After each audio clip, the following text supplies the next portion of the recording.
Hello friends, good afternoon. मैं cell Pankaj Rathore. मैं आज आपको पढ़ाने जा रहा हूँ अपनी ये जो 10th बोर्ड की बुक है, राजस्थान का इतिहास एवं संस्कृति। ये आपको दिख रही होगी। इसमें से अपन लाइन टू लाइन पढ़ेंगे और इसमें जो भी अपने इंपॉर्टेंट फैक्ट है वो सारे मैं आपको बोर्ड पे नोट डाउन करवा दूंगा। और इसमें जितने भी चैप्टर है, टोटल 11 चैप्टर है, तो कम्प्लीटली 11 चैप्टर आपको पढ़ाए जाएंगे यहाँ पे। और आई होप आपको अगर वीडियो अच्छी लगे तो लाइक शेयर एंड सब्सक्राइब जरूर करना। तो सबसे पहले अपन स्टार्ट करते हैं कि राजस्थान, जैसे कि बोर्ड पे हेडिंग दे रखी है, राजस्थान का इतिहास और एक परिचय। ठीक है, तो मैं स्टार्ट करता हूँ कि 1949 से पूर्व राजस्थान नाम से किसी भौगोलिक इकाई का कोई अस्तित्व नहीं था, यानी कि 1949 से पहले, इससे पहले अपने जो राजस्थान है, राजस्थान नाम का कोई अस्तित्व नहीं था। यानी जो राजस्थान है उसको राजस्थान नहीं कहा जाता था। इससे पहले मतलब 1800 ईस्वी में सर्वप्रथम जॉर्ज थॉमस ने इस भूभाग के लिए राजपूताना शब्द का प्रयोग किया। किसने किया था राजपूताना शब्द का प्रयोग सर्वप्रथम? सर जॉर्ज थॉमस ने। किसने किया था? सर जॉर्ज थॉमस ने। सन 1800 ईस्वी में क्या नाम यूज किया था? राजपूताना। राजपूताना नाम यूज किया था। ठीक है, अब इसके आगे अपने 1829 में annuls and antiquities of Rajasthan के लेखक थे कर्नल जेम्स टोड। इन्होंने अपनी पुस्तक में राजस्थान प्रदेश का नाम राजस्थान रखा था, और राजस्थान जिसको बाद में राजस्थान कहा गया। ठीक है, किसने? कर्नल जेम्स टोड ने। कर्नल जेम्स टोड ने, इनकी पुस्तक थी annals and antiquities of Rajasthan. Annals and antiquities of Rajasthan. इस बुक में इन्होंने क्या बोला था? इसको राजपूताना। क्या बोला था? राजपूताना। अच्छा, राजपूताना बोला था, बाद में इसका नाम राजस्थान पड़ा था। तो ये कब बोला था इन्होंने? ये बुक कब लिखी थी? 1829 के अंदर। कब लिखी थी? 1829 में। इसके बाद अपन आगे पढ़ते हैं कि इस प्रदेश का नाम राजस्थान रखा गया। स्वतंत्रता के बाद जब इस प्रदेश की विभिन्न रियासतों का एकीकरण हुआ तो 30 मार्च 1949 को सर्वसम्मति से इसका नाम राजस्थान रखा गया। तो इसका कंप्लीटली ये जो आपको राजस्थान नाम दिखाई दे रहा है, ये कब आया था? 30 मार्च 1949 को ये राजस्थान नाम का अस्तित्व आया था। ठीक है, राजस्थान नाम कंप्लीटली आया था। देन प्राचीन साहित्य और अभिलेखों में वर्तमान राजस्थान के विभिन्न क्षेत्रों के भिन्न भिन्न नाम मिलते हैं। अच्छा, इसकी भौगोलिक विशेषताओं के आधार पर और कुछ क्षेत्रों पर बसी जातियों के नाम पर भी राजस्थान के प्रदेश को जाना जाता था। इसमें अपने राजस्थान के क्षेत्रों में प्राचीनतम नाम का जिसका उल्लेख ऋग्वेद में आया है, मरु, धनु, जांगल, मत्स्य, सुरसेन आदि। मरु एवं धनु दोनों का अर्थ एक ही है। इनका प्रयोग जोधपुर संभाग के लिए के मरुस्थल के लिए किया जाता था। प्राचीन साहित्य और अभिलेखों में वर्तमान राजस्थान के विभिन्न क्षेत्रों की भिन्न भिन्न नाम मिलते हैं। कुछ क्षेत्र उनकी भौगोलिक विशेषताओं के आधार पर और कुछ क्षेत्र वहां बसी जातियों के नाम से जाने जाते हैं। राजस्थान के क्षेत्रों के प्राचीनतम नामों में जिनका उल्लेख ऋग्वेद में भी आया है। अच्छा, ऋग्वेद में कौन कौन से नाम आए? मरु, धन्व, जांगल, मत्स्य, सुरसेन आदि। मरु और धनु दोनों का अर्थ एक ही है। इनका प्रयोग जोधपुर संभाग के मरुस्थल के लिए हुआ है। अच्छा, ऋग्वेद में कौन कौन से नाम आए? एक बार मैं इसको मिटा लेता हूँ। देन जो भी आपको सारे इंपॉर्टेंट फैक्ट है वो सारे आपको नोट डाउन करवा दिए जाएंगे ना, और आपको ऐसा नहीं लगेगा कि कुछ भी छूटा है, क्योंकि ये जो बुक है अपन इसको लाइन टू लाइन पढ़ने वाले हैं। ठीक है, तो ये अपने ऋग्वेद में कौन कौन से नाम आए राजस्थान के लिए? ऋग्वेद में उल्लेखित नाम कौन कौन से? मरु हो गया, या फिर धनु प्रदेश, जो अपने मारवाड़ के लिए यूज में लिया जाता है। किसके लिए? मारवाड़ के लिए।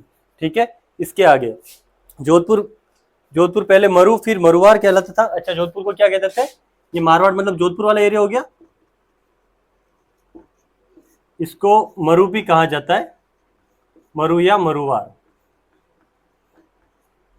देन जांगल शब्द का प्रयोग उस क्षेत्र के लिए किया जाता था जहां समी या पीलू आदि होते थे। अच्छा, जांगल प्रदेश, कौन सा प्रदेश? जांगल प्रदेश।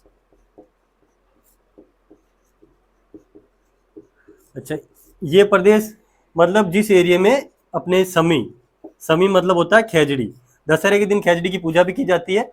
समी व पीलू के जो वृक्ष है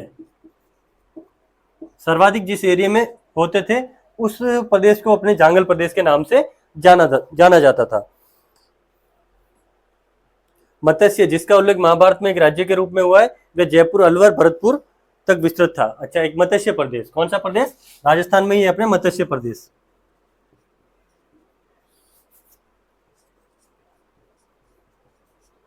मत्स्य प्रदेश, ठीक है, मत्स्य प्रदेश जो जयपुर और अलवर वाला एरिया, अलवर का एरिया, ये मतलब क्षेत्र हो गया, ठीक है। जिसकी राजधानी अपने मत्स्य प्रदेश की राजधानी कौन सी थी? विराटनगर। कौन सी राजधानी थी? विराटनगर, जहां पे अपने महाभारत में पांडवों ने अपने अज्ञातवास निकाला था। यह भी एक प्राचीन राज्य था, महाभारत में इसका उल्लेख मिलता है। अच्छा, मत्स्य प्रदेश का कहाँ उल्लेख मिलता है अपने?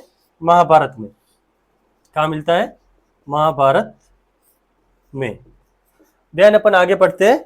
भौगोलिक विशेषताओं के आधार पर नामित कुछ क्षेत्र जो, अच्छा, माही नदी, इसमें माही नदी के पास का एरिया जो प्रतापगढ़ का भूभाग है वो क्या कहलाता है? कांठल। एक बार इसको मिटा देता हूं मैं।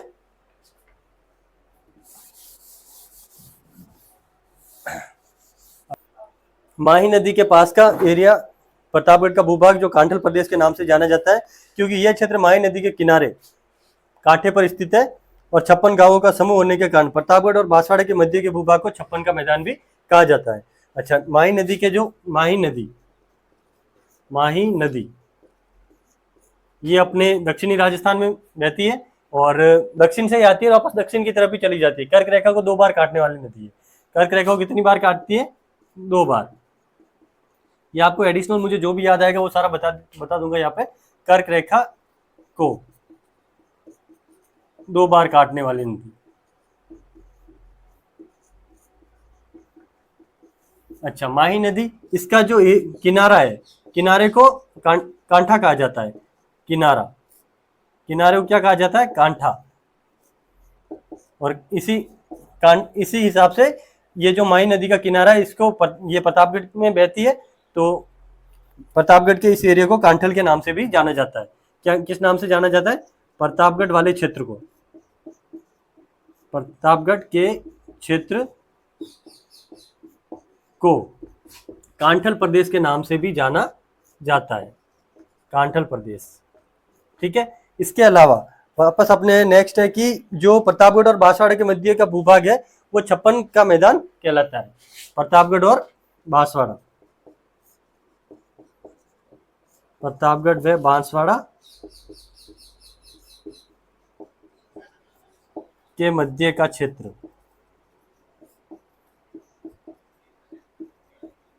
क्या कहलाता है? अपने 56 का मैदान। अच्छा, क्यों कहता है? क्योंकि यहाँ पे जो 56 नदी नालों और गांवों का समूह होने के कारण भी इसको 56 का मैदान कहते हैं। नेक्स्ट अपन आगे बढ़ते हैं।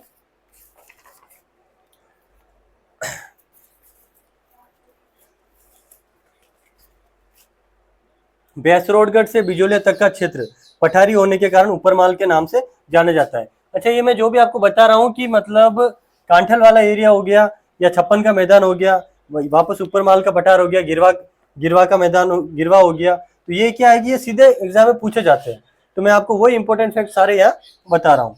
अपने भैंसरोडगढ़ से लेकर बिजोलिया तक का एरिया।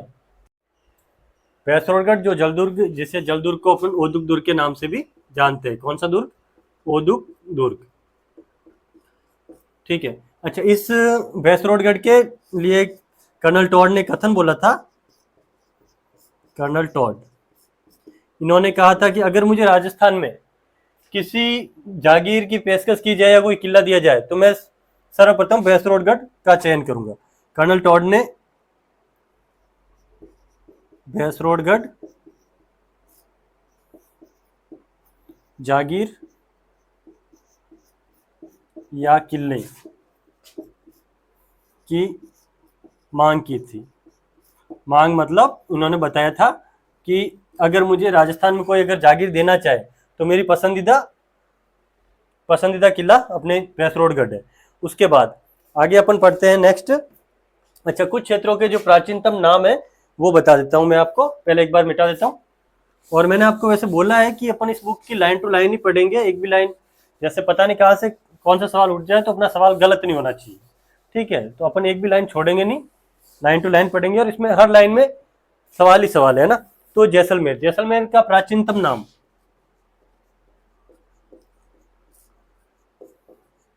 इसको कहते थे मांड प्रदेश। क्या कहते थे? मांड प्रदेश। नेक्स्ट है अपने डूंगरपुर बांसवाड़ा वाला जो एरिया है इसको कहते थे अपने वागड़ प्रदेश, सॉरी वागड़ प्रदेश है ना।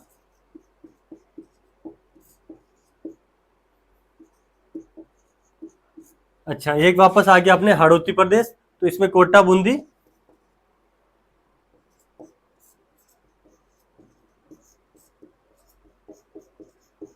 बारा झालावाड़,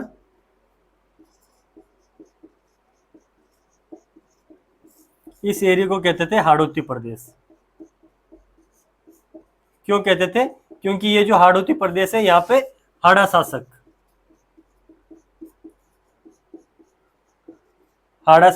राज करते थे। क्या करते थे? राज करते थे। अच्छा, इसके अलावा नेक्स्ट है अपने ये शेखावटी प्रदेश, चूरू सीकर व झुंझुनू, इस एरिया को कहते थे अपने शेखावटी प्रदेश। क्या कहते थे? शेखावटी प्रदेश के नाम से जाना जाता था।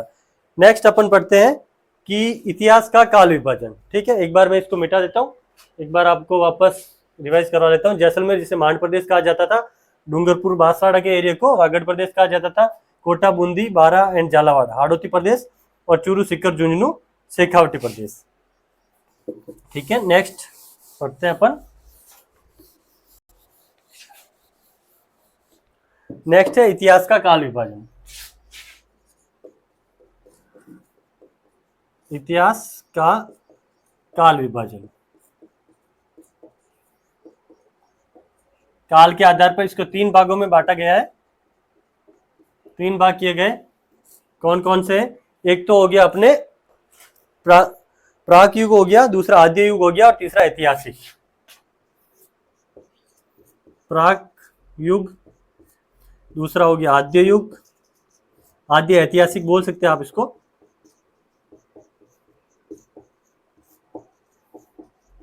और तीसरा है ऐतिहासिक।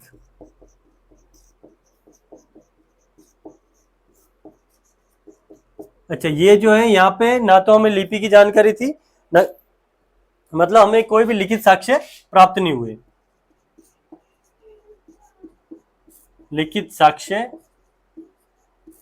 प्राप्त नहीं हुए। अच्छा, इस काल का मतलब क्या होता है कि हमें लिखित साक्ष्य प्राप्त तो हुए,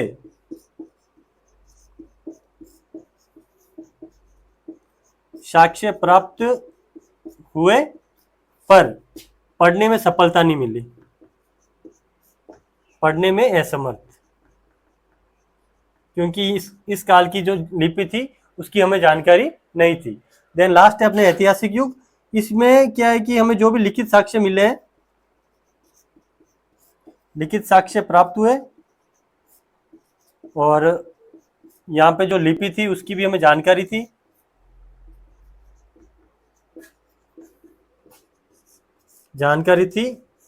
और यही से अपने ऐतिहासिक युग स्टार्ट होता है। ठीक है, नेक्स्ट अपन पढ़ेंगे, अच्छा प्राक युग, यह युग अपने सृष्टि के आरंभ से, जब से अपने मतलब सृष्टि आरंभ हुई, सृष्टि के आरंभ से, आरंभ से कहाँ तक, मतलब लिखित साक्ष्य मिले वहां तक, पर इसे हम पढ़ नहीं पाए ना, साक्ष्य प्राप्त हुए। नेक्स्ट तो आपको पता ही है, आदि ऐतिहासिक, जिसका लिखित साक्ष्य प्राप्त हुए पर पढ़ने में हमें सफलता प्राप्त नहीं हुई। देन लास्ट है अपने ऐतिहासिक युग, इसमें लिखित साक्ष्य प्राप्त हुए और लिखित मतलब उस लिपि की हमें जानकारी भी थी और हमें पढ़ने में सफलता भी मिली। नेक्स्ट अपन पढ़ेंगे प्राग ऐतिहासिक कालीन राजस्थान, है ना। इस काल में जो राजस्थान की जो स्थिति थी वो पढ़ते हैं ना, प्राग ऐतिहासिक कालीन राजस्थान। मानव सभ्यता का उदय नदी घाटियों में हुआ था, क्योंकि नदी घाटियों में जल की प्रचुरता के कारण यहाँ अपने आप उत्पन्न होने वाले कंदमूल फल भी प्रचुर मात्रा में उपलब्ध होते थे। सघन वनों के कारण या मांस हेतु पशु पक्षियों भी आसानी से उपलब्ध हो जाते थे। सैकड़ों वर्ष पूर्व राजस्थान की भौगोलिक स्थिति ऐसी थी, यद्यपि राजस्थान का एक आज भी बड़ा भाग मरुस्थल है, किंतु विद्वानों की मान्यता है कि सैकड़ों वर्ष पूर्व मरुस्थली भूमि में समुद्र विद्यमान था और सरस्वती और द्रस्वती नदियां इस समुद्र में आकर गिरती थी। यह स्थिति मानव जीवन के लिए सर्वथा उपयुक्त थी। यही कारण है कि ऐसी भौगोलिक स्थिति में राजस्थान को भी मानव सभ्यता के जन्म के प्राचीनतम भूभाग में से एक होने का गौरव प्राप्त हुआ। मानव सभ्यता के उद्भव के इस काल को पाषाण काल कहते हैं। इसे 3 भागों में बांटा गया है, पूर्व पाषाण काल, मध्य पाषाण काल और उत्तर पाषाण काल। मतलब प्राग ऐतिहासिक कालीन ये जो राजस्थान था, प्राग ऐतिहासिक कालीन राजस्थान था, इसको मतलब अच्छा यहाँ पे पहले क्या था, अपने अभी प्रेजेंट में मरुस्थल है। मरुस्थल से पहले यहाँ पे 2 नदियां बहती थी, कौन कौन सी, एक तो सरस्वती हो गई जो अपने गग्गर नदी का अवशेष कह सकते हैं अपन अभी वर्तमान में हनुमानगढ़ में, और सरस्वती व द्रसदती, कौन सी नदी है, द्रसदती है ना, द्रसदती नदी, ठीक है। अच्छा ये नदियां थी, बाद में ये सूख गई और यहाँ पे मतलब अच्छा इन्हीं नदियों के किनारे, इन नदियों के किनारे पे क्या क्या मिलाप है, काटी कट कट, अरे क्या जान है भाई, वही कर रही है। प्राग ऐतिहासिक कालीन राजस्थान, इसको मतलब 3 भागों में बांटा है। कौन सा, अच्छा सबसे पहले यहाँ पे राजस्थान में क्या वर्तमान में क्या मरुस्थल है, वह प्राचीन समय में यानी इस युग में 2 नदियां बहती थी, एक तो सरस्वती नदी व एक द्रसदती।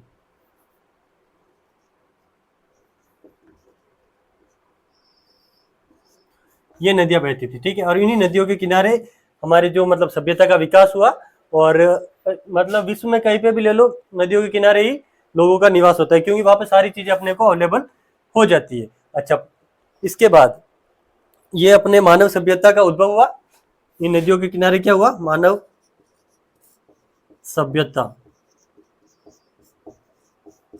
का उदय हुआ, जिसे हम 3 भागों में बांटते हैं। कितने भागों में बांटते हैं, 3 भागों में बांटते हैं, ठीक है। कौन कौन सा हो गया, एक तो पूर्व पाषाण काल, मध्य पाषाण काल तथा उत्तर पाषाण काल। कौन कौन सा, पूर्व पाषाण काल, मध्य पाषाण काल और उत्तर पाषाण काल। एक बार मैं नोट डाउन कर लेता हूँ इस चीज को, अच्छा इधर कर लेते हैं ना, पूर्व पाषाण काल, दूसरा है मध्य पाषाण काल,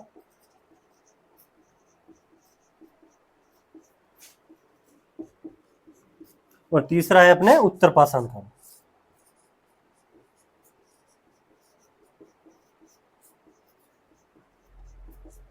ठीक है, सबसे पहले अपन पढ़ते हैं पूर्व पाषाण काल। एक बार मैं इसको मिटा देता हूं,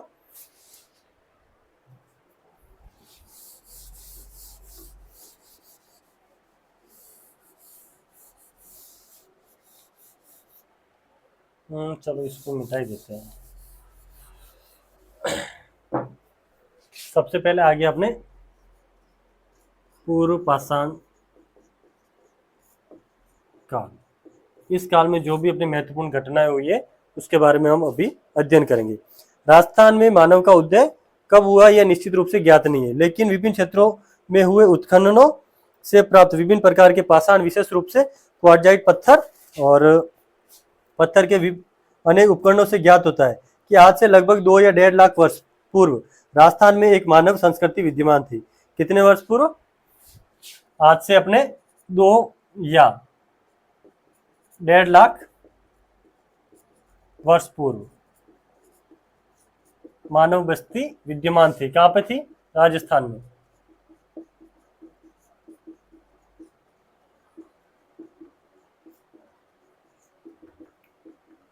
राजस्थान में, ठीक है। नेक्स्ट अपन पढ़ते हैं कि 1870 में सीए हैकेट ने सर्वप्रथम जयपुर और इंद्रगढ़ से पत्थर से बनी पूर्व पाषाण कालीन हस्त कुठार खोज निकाली थी। अब ये देखो इंपॉर्टेंट फैक्ट है, कौन किसने खोजी थी? 1870 में। क्या नाम है इनका? सीए हैकेट। सीए हैकेट, इन्होंने क्या खोज निकाली थी? हस्त कुठार। हस्त कुठार खोजी थी जो अपने कौन से कालीन थी? पूर्व पाषाण काल, पूर्व पाषाण कालीन थी। ठीक है, नेक्स्ट अपन पढ़ते हैं